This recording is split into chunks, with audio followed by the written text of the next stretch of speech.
قال الله تبارك وتعالى في القرآن المجيد والفرقان الحميد فليحذر الذين يخالفون عن أمره أن تصيبهم فتنة أو يصيبهم عذاب أليم. وقال تبارك وتعالى في موضع آخر ومن يشاقق الرسول من بعد ما تبين له الهدى ويتبع غير سبيل المؤمنين. وقال تبارك وتعالى ومن يعص الله ورسوله فقد ضل ضلالا مبينا. وما آتاكم الرسول فخذوه وما نهاكم عنه فانتهوا ويحل لهم الطيبات ويحرم عليهم الخبائث فإن تنازعتم في شيء فردوه إلى الله والرسول وأنزلنا إليك الذكر لتبين للناس ما نزل إليهم. وقال تبارك وتعالى في مقام آخر يا أيها الرسول بلغ ما أنزل إليك من ربك. قال النبي صلى الله عليه وسلم ألا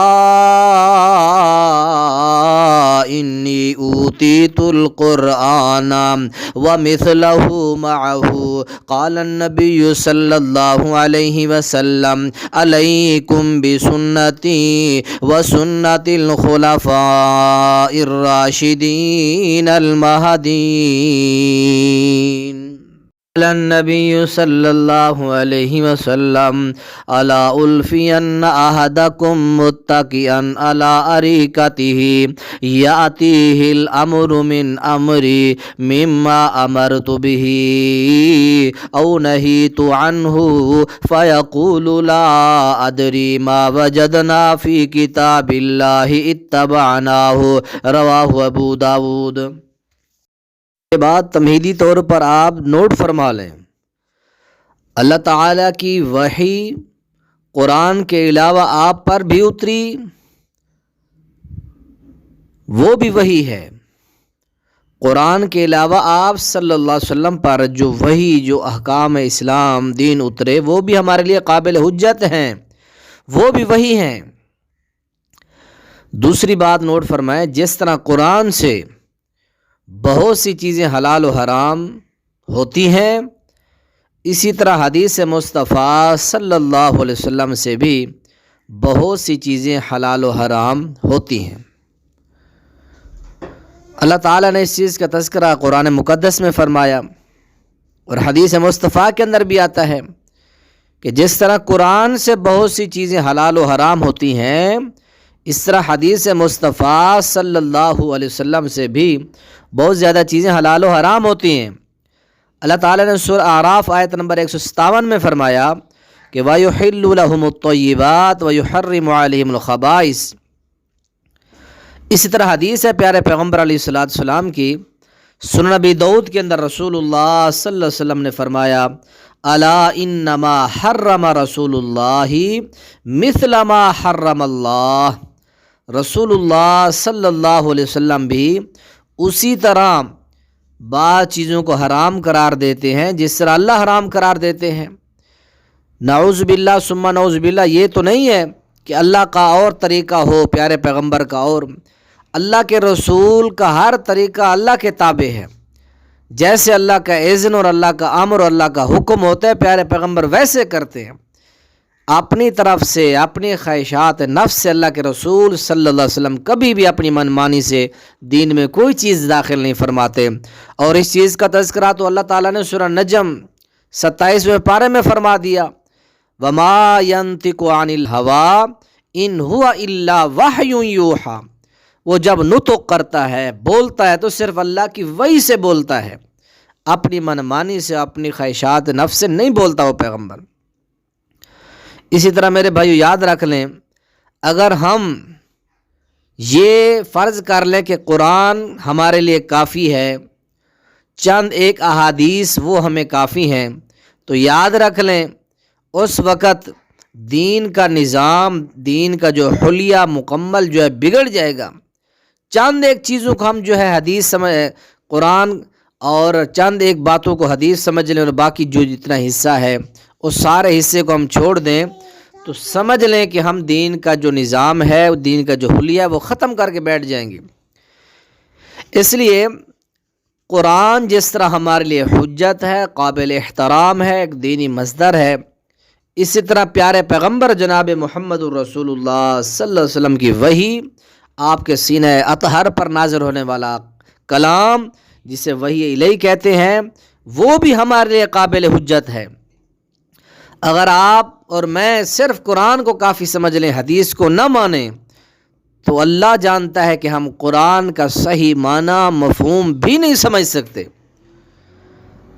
میرے سامنے قرآن کی بہت ساری آیات بینات ہیں، اگر میں آپ کے سامنے وہ تلاوت کروں اور آپ سے پوچھوں کہ ان آیات کا ہمیں قرآن سے معنی کر کے دکھائیں، ان آیات کے معانی اور مطالب اور تشریح جو ہے آپ ہمیں قرآن سے کر کے دیں، تو احباب ذی وقار آپ اور میں اس چیز سے قاصر ہوں گے کہ ہم قرآن کے ان مقامات کی قرآن سے وضاحت کریں۔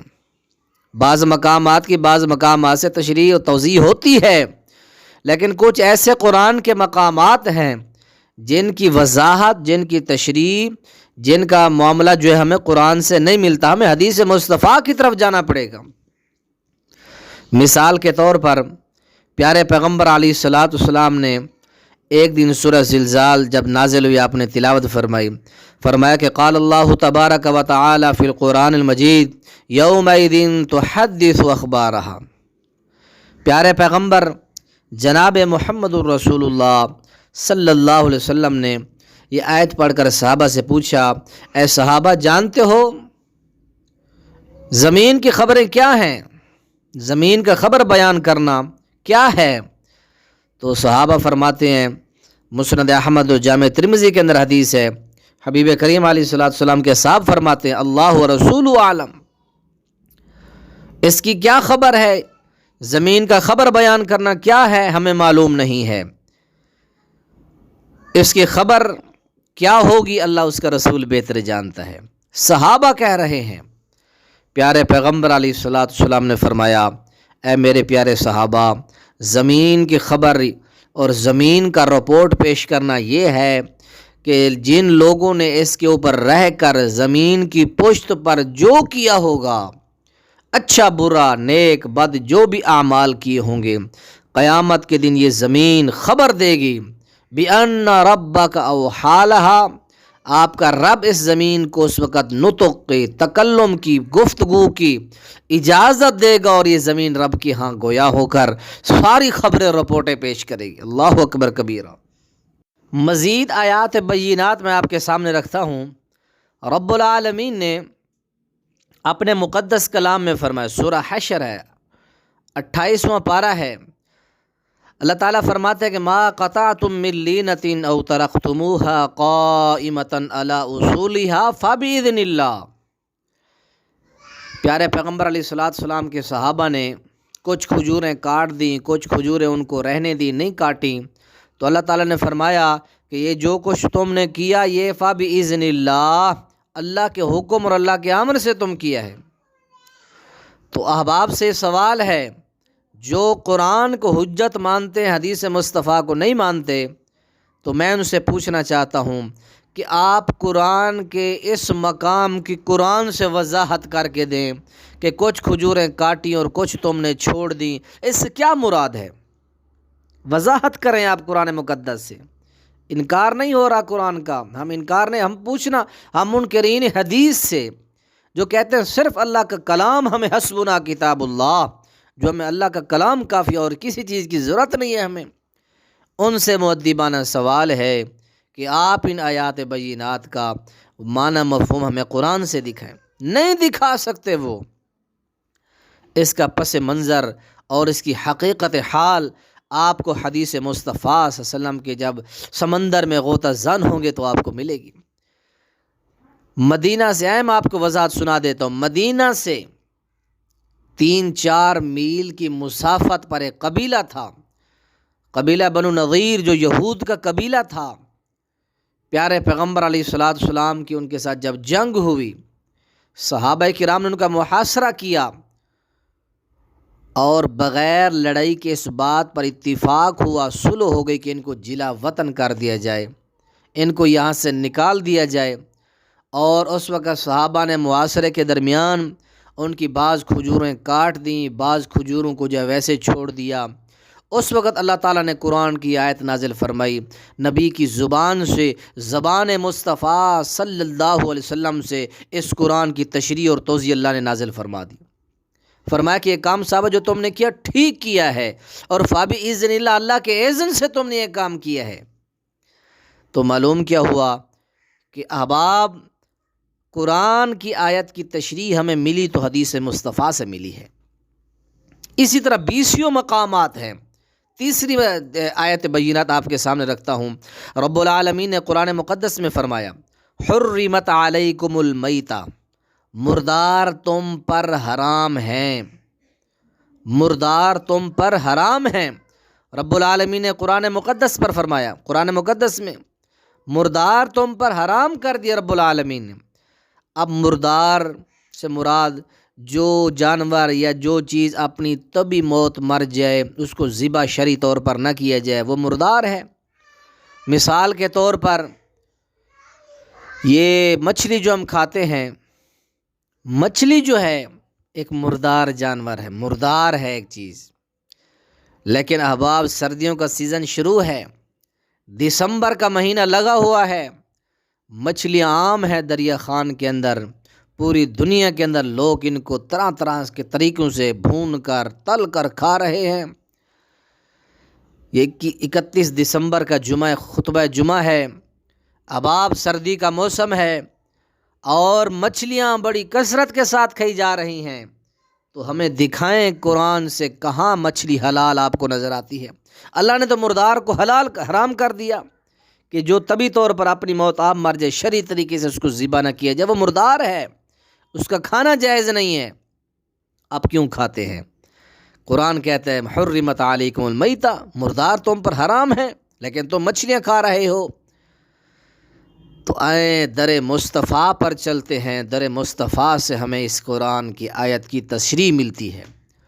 صحیح درجے کی حدیث ہے، پیارے پیغمبر جناب محمد الرسول اللہ صلی اللہ علیہ وسلم فرماتے ہیں، فرمایا کہ احلت لنا میتتانی ودمانی، اللہ اکبر۔ اللہ تعالیٰ نے میرے لیے یا ہمارے لیے، میری امت کے لیے اللہ تعالیٰ نے 2 مردار اللہ نے حلال کر دیے ہیں۔ وہ کون سے 2 مردار چیزیں ہیں؟ پیارے پیغمبر علیہ الصلوۃ والسلام نے فرمایا فالجراد والحوت، رب العالمین نے مچھلی اور مکڑی یہ رب العالمین نے حلال قرار دی ہے۔ صحیح درجے کی حدیث ہے، حدیث کے راوی حضرت ابن عمر ہیں رضی اللہ تعالی عنہ، مسند احمد کے اندر حدیث ہے۔ تو معلوم کیا ہوا احباب، حدیث مصطفیٰ صلی اللہ علیہ وسلم سے مچھلی کا کھانا یہ حلال ہے۔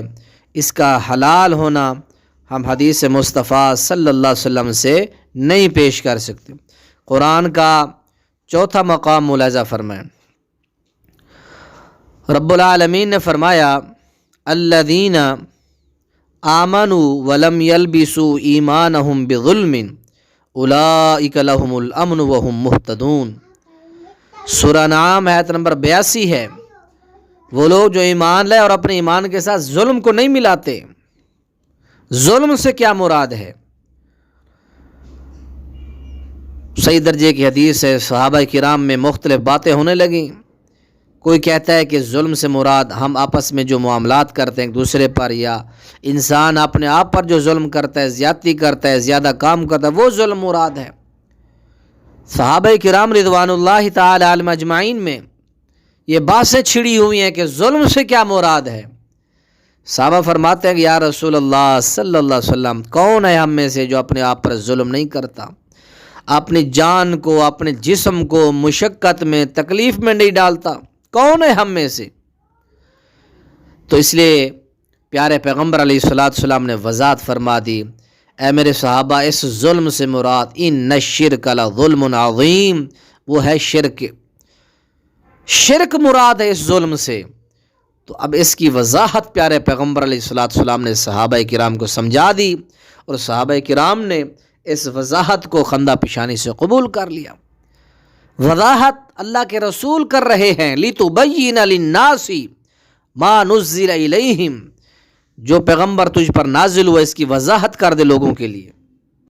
اس طرح پانچویں بات ملاحظہ فرمائیں، قرآن سے آپ کہیں سے نہیں دکھا سکتے کہ گھریلو گدھے حرام ہیں. ان کی حرمت کا حکم قرآن سے نہیں دکھایا جا سکتا. جنگلی گدھے نہیں، بلکہ وہ گدھے جو آج کل معاشرے میں جن کو ریڑیوں میں اسی طرح اپنے استعمالات کے اندر، اپنے معاملات کے اندر جن کے اوپر وزن لادا جاتا ہے، ہمارے یہ جو معاشرے میں جن کو استعمال کیا، ان گدھوں کی حرمت کا حکم جو ہے قرآن سے نہیں ملتا. اس کا حکم آپ کو کہاں سے ملے گا؟ پیارے پیغمبر جناب محمد الرسول اللہ صلی اللہ علیہ وسلم کی حدیث سے ملے گا. متفق علیہ حدیث ہے. حدیث کے راوی حضرت ابو طلحہ رضی اللہ تعالی عنہ ہیں. فرماتے ہیں حضرت ابو طلحہ رضی اللہ تعالی عنہ، لما کان یوم خیبر امر رسول اللہ صلی اللہ علیہ وسلم ابا طلحہ فنادا ان اللہ ورسولہ ینہیانکم عن لحوم الحمر الاہلیۃ فانہا رجس. متفق علیہ. صحیح بخاری صحیح مسلم کی حدیث ہے. حضرت ابو طلحہ رضی اللہ تعالیٰ عنہ کو نبی علیہ الصلوۃ والسلام نے حکم دیا کہ جاؤ بآواز بلند اعلان کر دو، اللہ تعالیٰ اور اس کے رسول صلی اللہ علیہ وسلم نے تمہیں منع کیا ہے گھریلو گدھوں کے گوشت کے استعمال سے، کھانے سے، کیونکہ یہ گندا ہے، یہ نجس ہے. پکی پکئی دیگیں صحابہ کرام رضوان اللہ تعالی علیہم اجمعین نے سارا سالن وہ دیگیں ساری انڈیل دیں، ضائع کر دیں، استعمال نہیں کیا.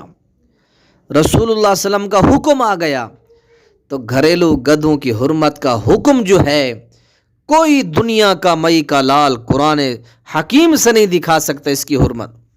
اگر اس کی حرمت کا آپ کو ملے گی تو وہ آپ کو پیارے پیغمبر کے فرمان ذیشان سے ملے گی، آپ کو حدیث سے نہیں ملتی آپ کو اس کی حرمت. تو معلوم کیا ہوا، جس طرح اللہ کا قرآن حجت ہے، وحی ہے، اسی طرح نبی کا فرمان وہی ہمارے لیے قابل حجت ہے، قابل عمل ہے. چھٹی بات ملاحظہ فرمائیں، رب العالمین نے قرآن مقدس میں فرمایا، چوتھا پارہ ہے، سورہ نساء ہے، چوتھے پاروے کا آخری صفحہ ہے.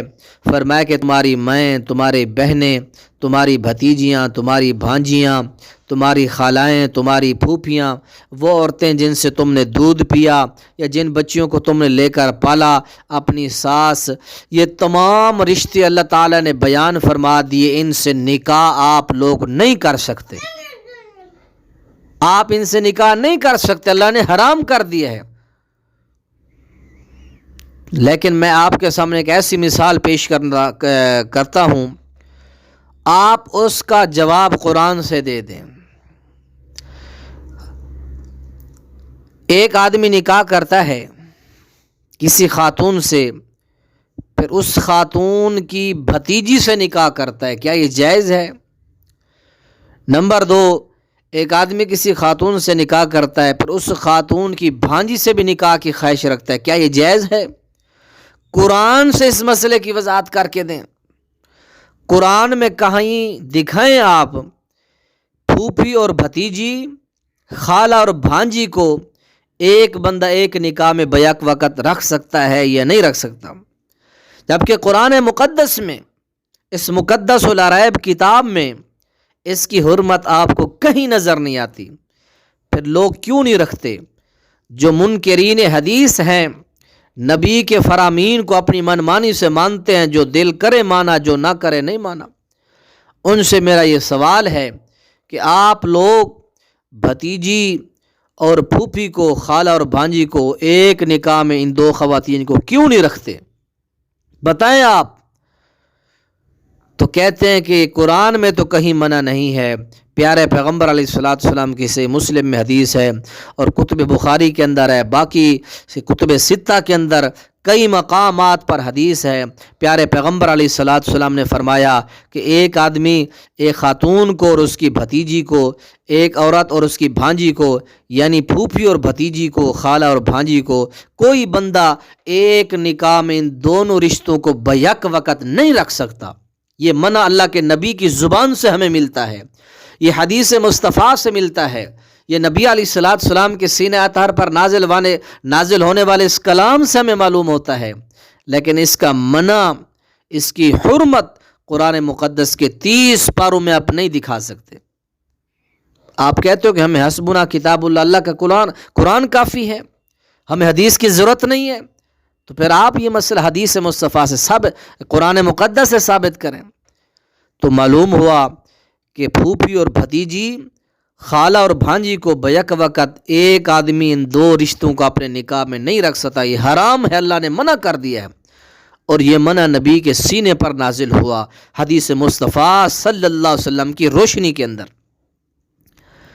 اب معلوم کیا ہوا کہ جو چیز قرآن سے حرام ہوتی ہے، حدیث سے بھی وہی چیز حرام ہوتی ہے۔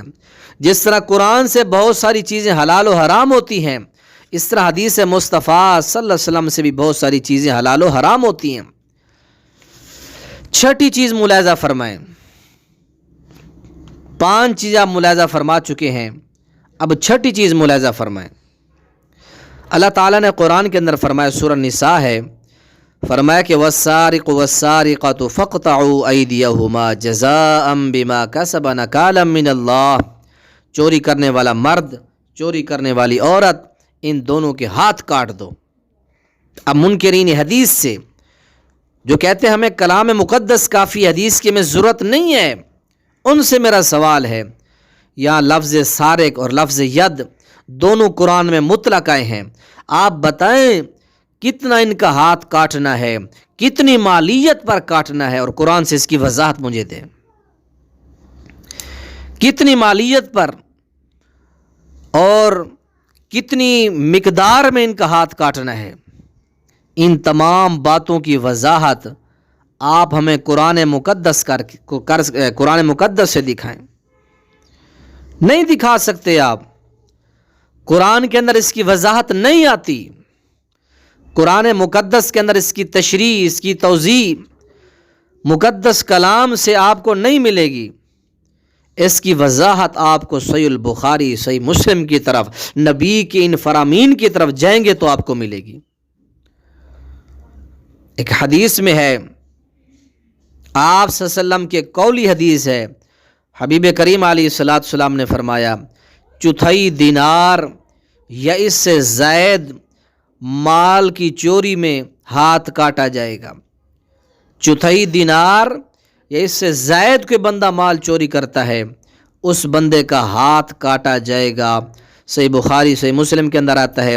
اس طرح آپ صلی اللہ علیہ وسلم کی ایک فعلی حدیث ہے، رسول اللہ صلی اللہ علیہ وسلم نے ایک آدمی کا کلائی کے پاس سے ہاتھ کاٹا۔ یہ جو رسخ گٹ ہے، مرچہ جسے ہم کہتے ہیں، یہاں سے نہیں کاٹنا ہاتھ، کلائی کے پاس سے تھوڑا سا اس گٹ سے، رسخ سے آگے کر کے کاٹنا ہے۔ اب اس کی وضاحت قربان جائیں نبی علیہ الصلوۃ والسلام کی زبان اطہر پر، حبیب کریم علیہ الصلوۃ والسلام نے اس چیز کی وضاحت فرما دی۔ حبیب کریم علیہ الصلوۃ والسلام کی حدیث آئی، لِتُبَيِّنَ لِلنَّاسِ مَا نُزِّلَ إِلَيْهِمْ، اللہ تعالیٰ نے پیغمبر کی زبان سے ان تمام قرآن کی آیات کا مفہوم و جو معانی تھے وہ رسول اللہ صلی اللہ علیہ وسلم کی زبان سے واضح کر دیا۔ اسی طرح ایک 7واں مسئلہ بھی وضاحت اس کو سنتے جائیں۔ رب العالمین نے قرآن کے اندر فرمایا ہے کہ مہینوں کی جو گنتی ہے وہ 12 ہے۔ ان عدۃ شہور عند اللہ 12 شہرا فی کتاب اللہ، سال کے مہینوں کی گنتی 12 ہے۔ اب میرا ادب سے سوال ہے، منکرین حدیث سے، جو حدیث کو منکرین حدیث سے سوال ہے کہ قرآن کے ان 30 پاروں میں مجھے دکھائیں کس آیت میں، کس صفحے پر، کس پارے میں ان 12 مہینوں کی گنتی لکھی ہے۔ اربعۃ حرم، اور ان میں سے 4 حرمت والے ہیں۔ ان 4 مہینوں کی گنتی تعداد مجھے دکھائیں آپ۔ یہ اللہ کے قرآن کے 30 پارے میرے ہاتھوں میں ہیں، ان سے وضاحت کر کے دیں۔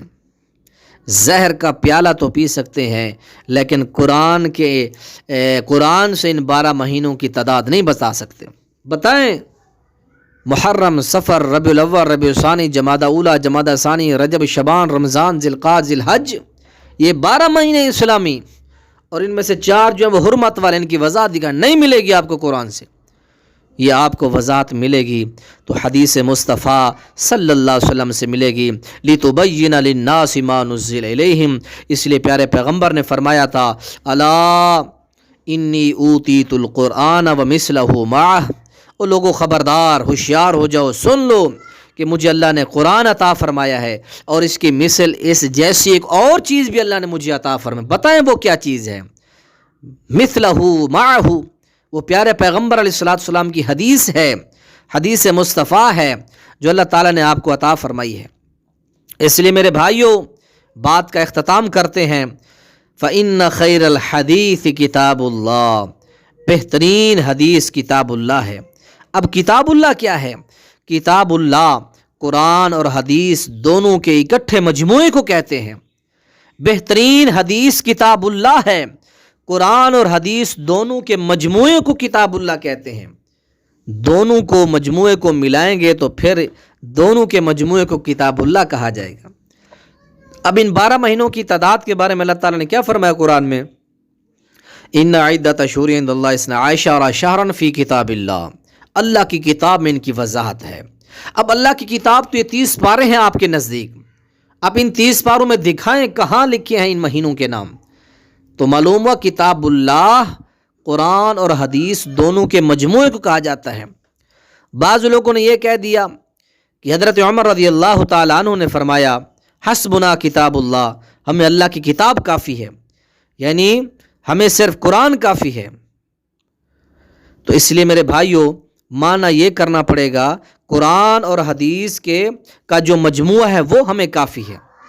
اگر آپ کہتے ہیں کتاب اللہ سے مراد صرف قرآن مقدس ہے، تو آپ کے سامنے صحیح البخاری سے حضرت عمر فاروق رضی اللہ تعالیٰ عنہ کی ایک روایت پیش کرتے ہیں جس کا معنی آپ قرآن سے کر کے دکھائیں۔ بخاری کے اندر الفاظ ہیں، حضرت عمر فاروق رضی اللہ تعالیٰ عنہ نے حد لگاتے ہوئے شادی شدہ زنا کرے تو اس کی جو سزا ہوتی ہے رجم ہوتا ہے، اس کے بارے میں حضرت عمر فاروق رضی اللہ تعالیٰ عنہ فرماتے ہیں، الرجم فی کتاب اللہ حق، رجم جو ہے یہ اللہ کی کتاب میں ہے، اور اس کا جو مسئلہ ہے یہ حق اور برحق معاملہ ہے۔ یہ رجم کرنا، زانی شادی شدہ ہے اس کو رجم کرنا، قتل کرنا، یہ قرآن کے اندر لکھا ہے اور یہ حق ہے۔ اللہ کے ان 30 پاروں کے دکھائیں آپ، ان 30 پاروں کے اندر کہاں لکھا ہے رجم کی سزا؟ کہیں نہیں ملتی پورے قرآن کے اندر رجم کیسے کرنا ہے، رجم کا طریقہ کیا ہے۔ یہ ہمیں طریقہ ملے گا تو اس کی وضاحت و توضیح ملے گی اللہ کے کلام سے، حدیث مصطفیٰ سے ہمیں ملے گی۔ اس لیے میرے بھائیوں، قرآن اور حدیث دونوں کے اکٹھے مجموعے کو کتاب اللہ کہا جائے گا۔ اسی طرح ایک اور حدیث بھی آپ کے سامنے میں رکھتا جاؤں جو صحیح بخاری کے اندر ہے۔ اماں جی عائشہ رضی اللہ عنہ کی ایک دوست تھیں، سہیلی تھی، جن کا نام سیدہ بریرہ رضی اللہ عنہ تھا۔ اماں جی عائشہ نے فرمایا رضی اللہ عنہ، اے بریرہ، آپ اپنے مالکوں سے بات کریں کہ وہ آپ کو آزاد کرنے کی کیا قیمت لیں گے۔ تو سیدہ بریرہ نے جا کر پوچھا تو انہوں نے کہا ہم اتنا قیمت لیں گے، اور جو اصل ملکیت و ولا ہوگی وہ ہمارے حق میں رہے گی۔ پیسہ بھی آپ دے دیں لیکن آپ کی جو ملکیت ہوگی، اصل ملکیت کے بھی ہم وارث اور مالک رہیں گے۔ تو سیدہ عائشہ رضی اللہ عنہا کو آ کر سیدہ بریرہ نے آ کر یہ بات ساری بتائی، تو پیارے پیغمبر جناب محمد رسول اللہ صلی اللہ علیہ وسلم گھر تشریف لائے، تو آپ صلی اللہ علیہ وسلم کو اماں جی عائشہ رضی اللہ عنہ نے بتایا تو آپ خاموش ہو گئے، آپ نے کوئی بات نہیں کی۔ آپ مسجد میں تشریف لائے اور آپ نے فرمایا، ما بال اقوام یشترطون ما لیست بکتاب اللہ